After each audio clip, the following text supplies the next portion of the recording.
Welcome back to another interesting tutorial about Windows security settings. And in today's video, I will show you how to turn on Passkey security settings in your Windows PC.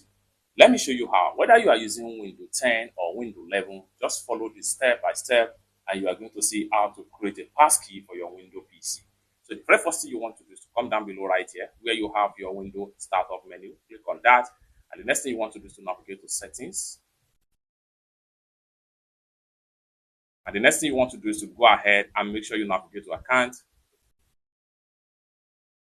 The next thing you want to do is to scroll down right here. Go ahead and click on sign in options. Here we go. The next thing you want to do is to go ahead and make sure you click on pin bracket hello window. Click on that. And then first thing first, before you can create passkey for your Windows PC, whether you're Windows 10 or Windows 11, you need to make sure you have set up your login password with your window. You can see a password has been set up on this PC already. Now that is after you are able to set up a password on your Windows PC. That is the next thing.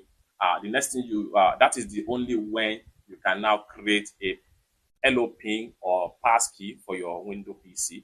So with that, I will go ahead and make sure I click on pin. And the next thing I'm going to do is to go ahead and click on setup right here. So you'll be asked to confirm your Windows PC password. So go ahead and enter your login password, then hit on OK. Now you will be asked to create your new PIN. So go ahead and enter your new PIN. Come down below right here, confirm your new PIN.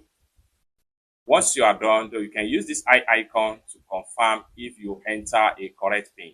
Once you are done, come down below right here and go ahead and hit on OK. And a passkey is going to be set on your Windows PC. So with this passkey, you can now log into your PC. You can also use this passkey to enter any website or your Google account from your Windows PC. It's that simple. For more tutorial, tips and tricks on how best to use your Windows PC, consider to subscribe. Thank you so much for watching, and I hope to see you in my next video. Bye for now.